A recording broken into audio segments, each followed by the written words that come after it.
everybody. Welcome back to another episode of the Nonprofit Show.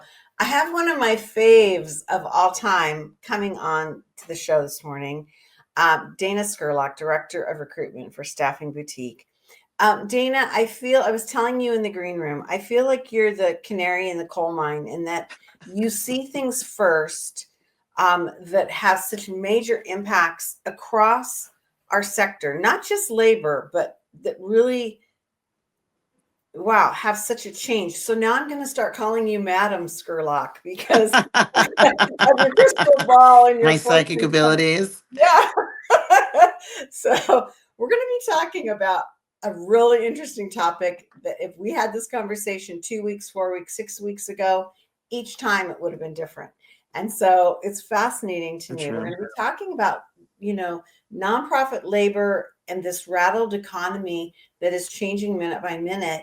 And so let's get into it because it's a fascinating topic. What's fascinating are the sponsors that we have that have supported us from day one through all of this craziness as well. And they include Bloomerang, American Nonprofit Academy, Staffing Boutique, JMT Consulting, Interim Executives Academy, Your Part-Time Controller, and Fundraisers Friday. I'm Julia C. Patrick, CEO of the American Nonprofit Academy, and just thrilled to welcome back Dana Scurlock. As Director of Recruitment for Staffing Boutique, Dana, we look to you and your team to help us understand and sort out trends I feel that are coming at us.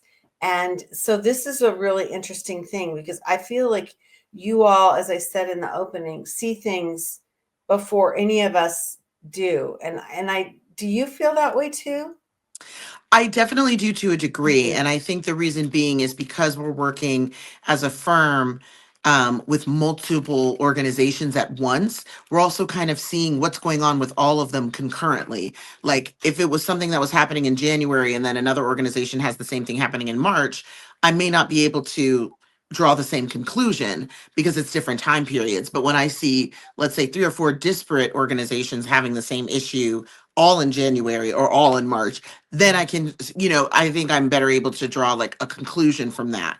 But certainly, I think anything in hiring, whether you're in human resources internally with an organization or hiring as a recruiting firm, you're external looking, like you're looking outside of an organization and speaking to people outside of it and getting that intel. And I think that's why you'll see anybody in human resources, in particular recruiting, because that's sort of the external facing part of human resources.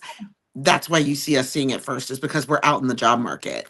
And so I think a lot of organizations, obviously if you're in a different department, whether it's marketing or development or programs, it's hard to get out of your own organization's bubble and see what's going on with other places unless you're super actively networking and going to professional development events and things like that. I feel like when I go to those types of events, often people that have full-time jobs at different organizations are finally getting to corroborate what they suspect on their own at their organization when they get to a seminar and they're sitting down with somebody else with a similar job at a different organization across town. They're going, I'm having the same issue. You are too. Okay. And it's like, but it takes a quarter till they go to that one event to find that out. Right. And so I think that's the benefit of external facing HR functions, is that you're starting to hear it a little bit early. So I love that analogy, a canary in a coal mine. It does feel like a heralding oftentimes, like, and we've been through this before, at least I have, in my career. We had the recession in 2008. So I've been through periods of scarcity where there weren't a lot of jobs and there were tons of people in the job market. And then I've seen it flip the other way, where there's a ton of jobs open and not enough skilled labor to fill them. And so the challenges of those two scenarios are very different, and who they're a challenge for. But everybody, the through line is, to me, everybody still has to be strategic, whether you're a client or you're a job seeker. It Right. just depends on what the market is like, what those strategies are. So we're going to get into that. I have one more question for you, kind of along those lines. Is that that harbinger of thought leadership? And you and your team are based in New York, and we're from the West, and I'm wondering. I've always sensed that you see things first, like it hits Mm, the coasts, and then Yeah. comes in, and especially in the nonprofit sector, because there's so many major organizations from Yes. federal groups, NGOs, international work, nonprofits. They're based in the New York area. I mean, do you think that Yes. factors in?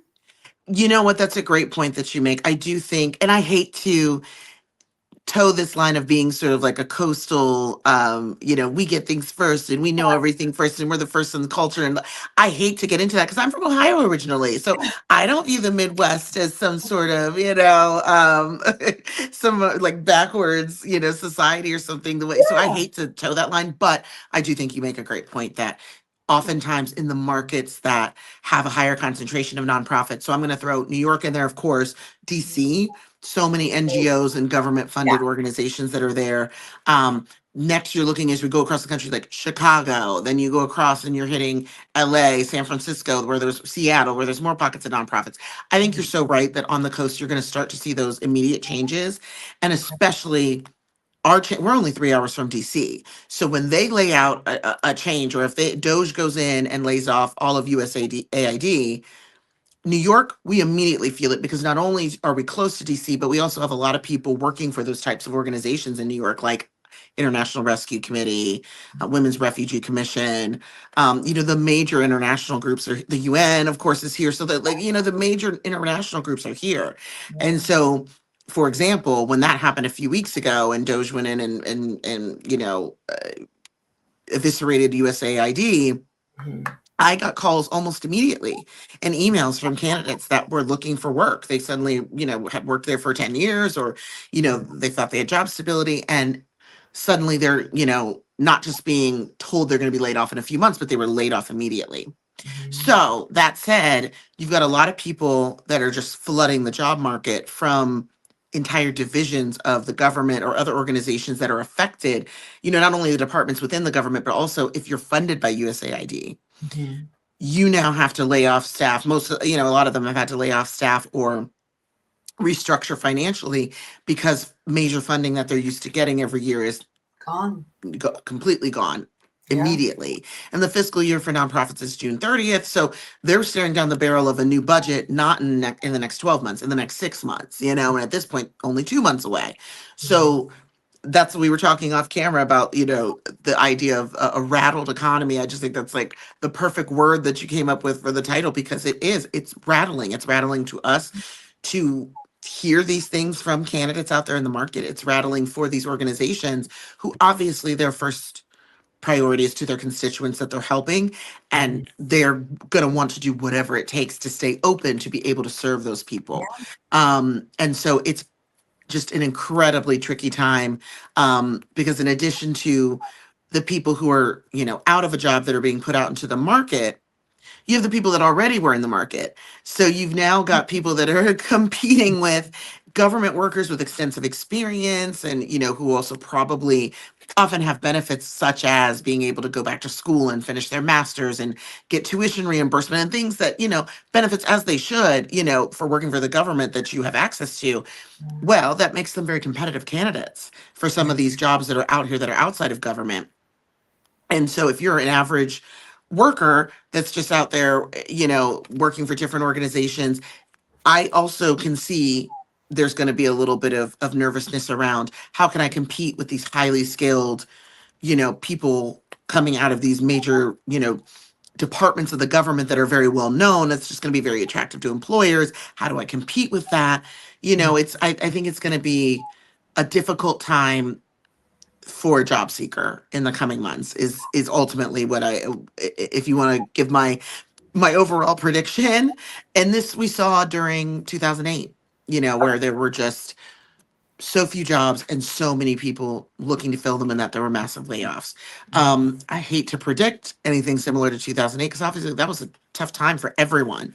Everyone.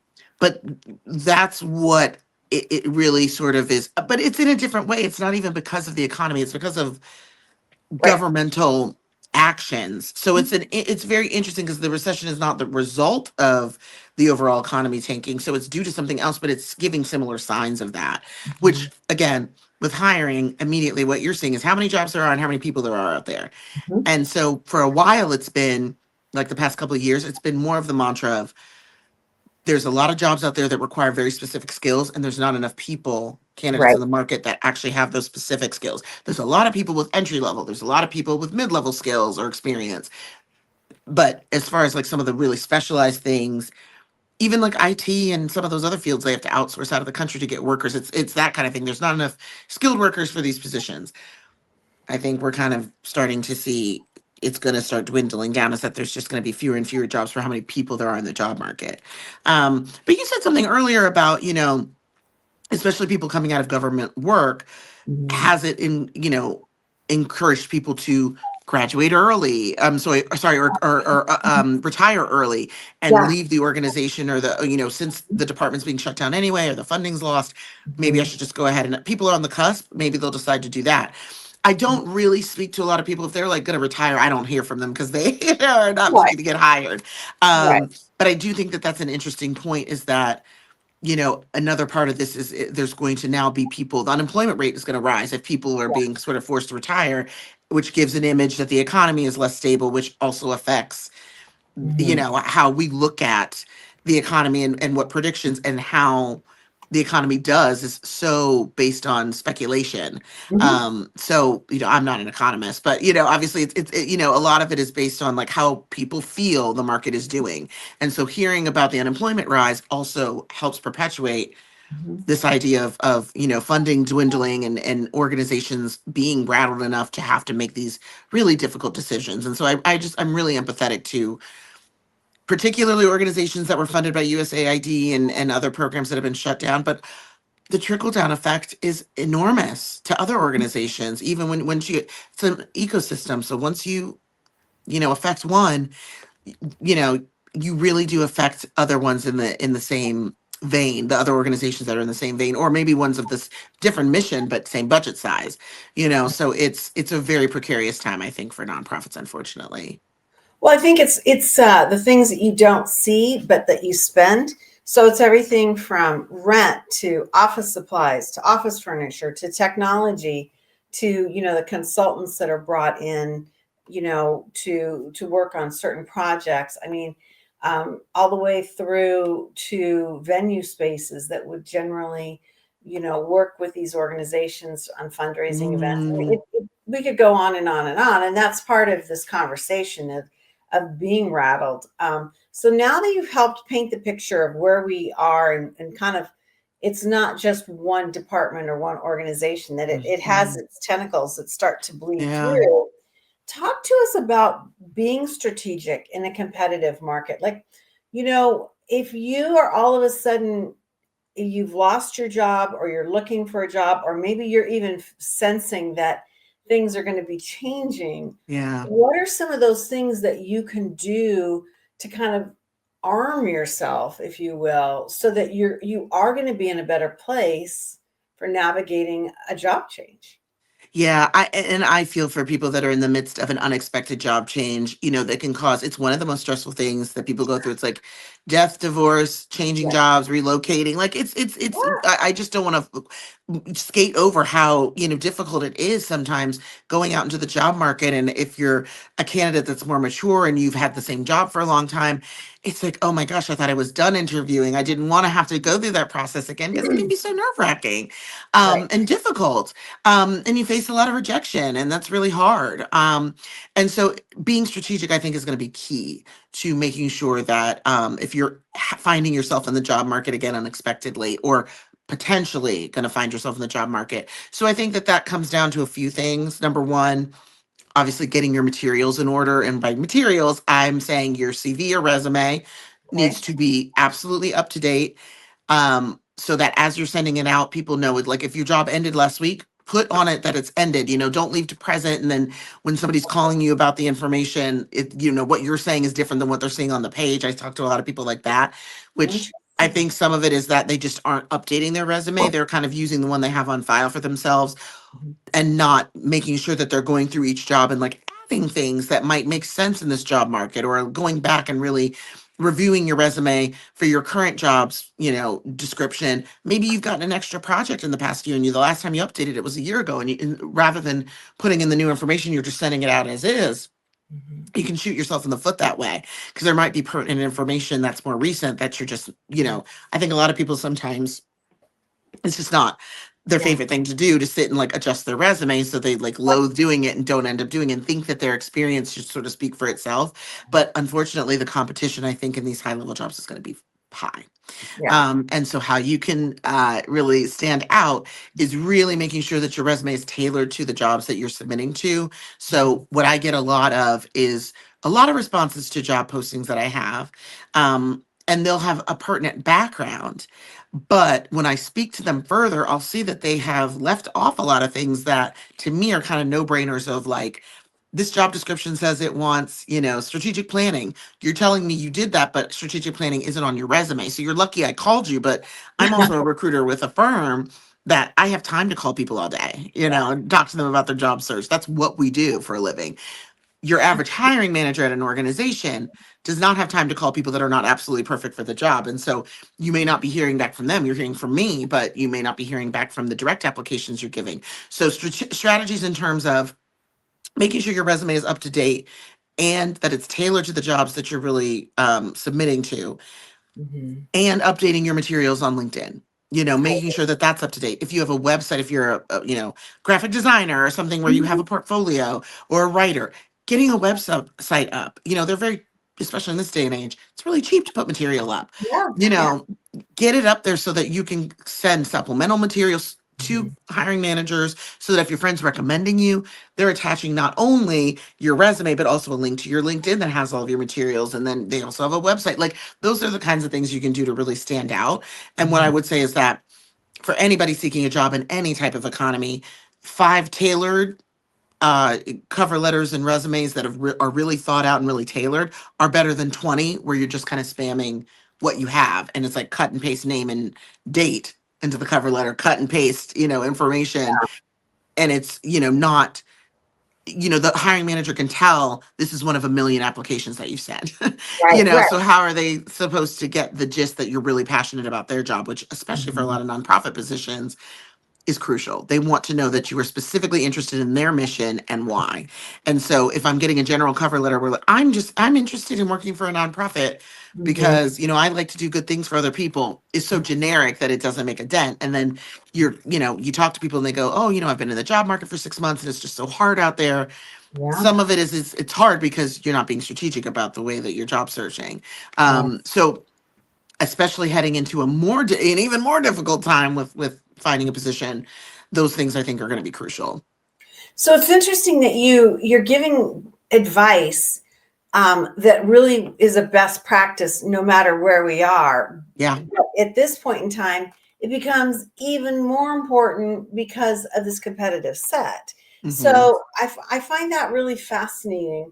I want to jump to the other side of this conversation, and that is temp hiring. And does this elevate the desire or the recognition for hiring temps versus at this point in time and in this type of environment versus that full on, I'm making a commitment to an employee? I mean, do you see Hmm. that? I mean, because it's a psychological thing, right? Yeah. And It's it's been economic. really, what'd you say? It's also economic, but I mean, it's what are you seeing? What's been really interesting is there was an article that just came out. They did, some statistics on hiring this quarter. Temp staffing is down exponentially in terms of organizations and companies hiring temps. And they've attributed it to just uncertainty within the job market and within the economy in general. So organizations are kind of batting down the hatches. They're not hiring anybody new, full time or temp. An extra project you wanted to get funding for to like help somebody enter all these gifts that you had for the end of the year, or, hey, you're working on an event and maybe I was going to hire a temp and I have a few $1,000s. People are, I think, a little nervous about doing that, about spending the money up front. The fiscal year is coming up in 2 months. We don't want to get behind. I think people are just, it's like going back to the title of our episode, the rattled economy. They're just rattled to the point where inertia sets in and you don't want to do anything. Right. I think in 2008, what a lot of people leaned on was, okay, the economy is difficult. temp became part of the strategy about how you deal with that, because when you go through a staffing agency, we're managing a lot of those costs for you, and a lot of the actual like logistics, like the payroll paperwork, onboarding, we cover unemployment, payroll taxes, all those kinds of things. And so you can get someone in and out to do a project, and if it's really efficient, it actually ends up saving you money in the end. And so I think now, in this particular moment, it is so like it is so disheartening. A lot of the things that are happening to for a lot of people, it's disheartening, and for it's just so uncertain that people are paralyzed to even hire temporary staff. And so I found that like really interesting. And obviously, as a staffing firm, that's not great news for us, like to hear that. Mhm. But it's also just like part of what's going on in the market. And what I found is that as quickly as things change, they change again. Mhm. Even in the past 3 months, I feel Oh, like yeah. something will come out that's going to happen, and then it gets backtracked. So that's what's Yeah. happening right now. I don't think that that's going to hold forever, Mhm. or even for the next 6 months. I think that's just what's happening now because we're just in a panic mode. But that's what's been going on with like empirically, that's what's been going on with temporary jobs, is that people have kind of halted temporary hiring altogether. um and I think that that could be it could be okay if you are, I guess, being strategic in other ways, about how you're maintaining the workload, because you don't want to obviously like over have understaff your full-time staff and have them overworked because you're not Right. bringing in extra help. And so that's what I would say, is that the benefits of bringing on a temp, even in this type of economy, are those that you're retaining the staff that you have because you're able to alleviate some of their needs, and then also just getting ahead. Like, if we know that it's a question as to whether you're going to continue getting government funding, now's the time to start, working on finding funding from other sources. So Yeah. hiring a prospect researcher, hiring, somebody to come on board, as a consultant, those types of things, I think, are the when you said what's proactive to do is to look ahead at like what marketing, strategies can we put in place? Can we hire a temporary person to be able to do that on a project basis? There's people that want to work part-time, especially with all the work from home options now. Yeah. Hiring a temp that only works 10 to 15 hours a week. Back when I first started recruiting, it was difficult to find that.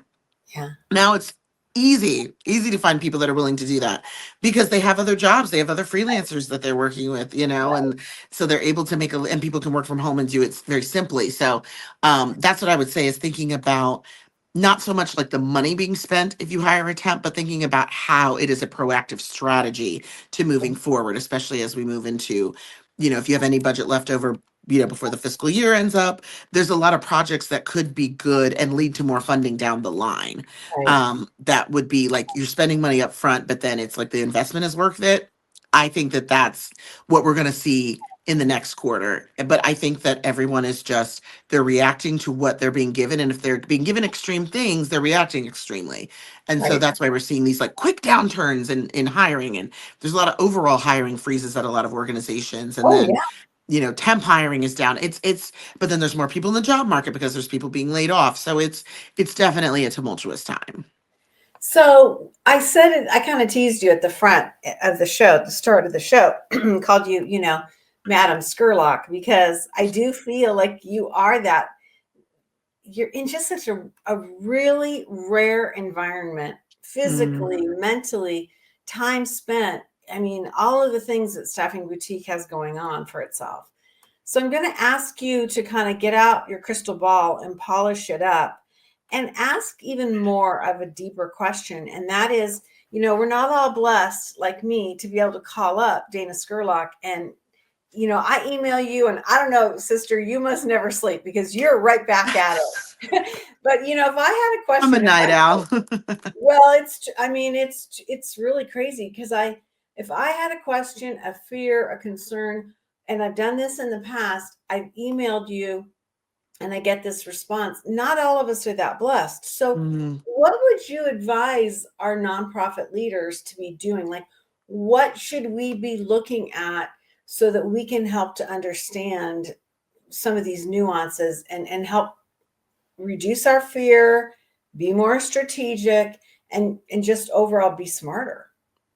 I mean, I think that that is such a great question. And I think that it is, again, I just have a lot of empathy and a lot of, care for the nonprofit leadership that is enduring these really rapid changes. I think that just paying attention to hiring trends is super helpful, and that's information that's very Googleable.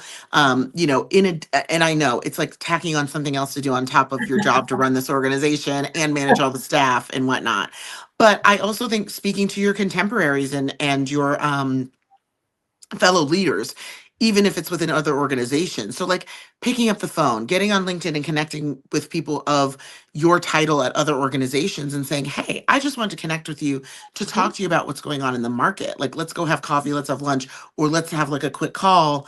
Mhm. Next week, if you'd be open to it, I work at American Red Cross, you work at this organization, but we're doing similar things. It would just be great to kind of hear what you're hearing, just instead of, I say the kids call, they call it like, gatekeeping information. Like instead of Yeah. doing that, just everybody being transparent Right. about this is Mhm. what's going on at our organization. These are the challenges we're having. This is my challenge as a major gifts officer. What are what are and we do that when we go to these networking events, when we go to the once a quarter AFP or the once a quarter Women in Development. How do we make that a little bit more often? I think is Yeah. because the best information comes from each other, I think. Mhm. And I totally understand everybody is already, you know, at the max of their capacity, but I do think that the investment in speaking with people that are your contemporaries or or Mhm. other leaders, like if you used to work for this person and they're the executive director somewhere else, maybe giving them a call and saying, hey, I would love to just chat with you. Yeah. It also starts your networking so that if you do find yourself in a job search, you've already got context that you don't only call when you need something. You talk to them and you share information and help each other so that it's a reciprocal relationship. And then that also is one of the strategies if you're job seeking is to really have a robust network so you're not just in the dark as soon as you start job Mhm. seeking. You're starting cold and just going out sending resumes to jobs that are posted on LinkedIn or Indeed or etc or Idealist and other job boards like that. You are able to immediately like call upon three or four people that you've talked to recently that are in this sector that may know about something, and then they may talk to somebody. Those are the types of things I think as a job seeker can make you more strategic. And I think how internally, if you're working currently, sharing information with each other is, I think, going to be key in the next like foreseeable future, 6 months to a year. Yeah. Is that we may not all have the information ourselves. We're going to have to cross pollinate Yeah. in order to figure out how we're going to cope with this sector wide, or at least within, like, let's say within the international organizations, within social services, within Horticulture. museums. Like we at Yeah. least within those genres need to like be teaching and helping each other so that we all survive, because it's good for the ecosystem in general for all the nonprofits to be doing well. It's good to see your counterparts doing well, Mhm. even if it's the same mission. It's so funny, Dana. I would not have guessed. I am not Madame Julia, obviously, because I didn't guess that that's what you would say. And Really. yeah, I don't know why, but I mean, maybe because it's so basic. It because it's such a foundational way to go, and yet we don't do it. And Yeah. so I Yeah. love that you brought that up. I think that is just a good way to live. It should be a best practice of leadership. I love what you said. I think that's really smart, because you need that support, especially Yes. when you're in Mhm. that environment where you feel like, everybody's accusing you of draining the government or being fiscally irresponsible or flat out stealing. I mean, there's just such a negative vibe Mhm. associated with our work right now. Mhm. And so I love that you said that. That's just brilliant. Really a good way for us to end our time with you on the Nonprofit Show. You always bring me something new to think about. Thank you. It's always a pleasure to speak with you. I just love the topics that we come up with, and it's great to really like talk with somebody that knows the sector too. So it's I always have a good time. Well, the thing of it is to our viewers and listeners that you don't know. I mean, we don't sit down and plan out these episodes for a year because our environments are changing so fast. And so we're a daily show, but we are like, a lot of times, like I said, I'll email Dana or somebody on the staffing boutique team, and I'll be like, holy crap, blah, blah, blah, blah, and then we switch in the hubs and we try and come up with what is going to be the best and highest use of our time. And so thank you for this, Dana. It was really amazing. Dana Scurlock, Director of Recruitment for Staffing Boutique. You can learn a lot about Dana, Katie, all the folks that work and are in the orbit of Staffing Boutique. Go to their website, staffingboutique.org, and you can see images of everybody. You can read about them, learn about their philosophies, what they're seeing. It's riveting because it's kind of the cornerstone of how we perform our work. I mean, our labor and our finances are the two key things, right? And we can't navigate without those two things. Yep. So it's a pretty big topic. And we are thrilled that we have Staffing Boutique as one of our supporters, because without them, we wouldn't have this nuance and layered look into how the labor market impacts us and how we can impact the labor market. Other impacts for us here on the Nonprofit Show include our presenting sponsors, and they are marvelous. We have Bloomerang, American Nonprofit Academy, Staffing Boutique, JMT Consulting, Interim Executives Academy, Your Part-Time Controller, and Fundraisers Friday. These are the folks that join us day in and day out. Okay, Madam Dana, I'm going to start calling you that now because I've got like a turban I can see in your head. This has been great. Thank you, ma'am. No problem. Thank you. Always a pleasure. All right. Hey, everybody, we end each and every episode with this mantra, and it goes like this: to stay well so you can do well.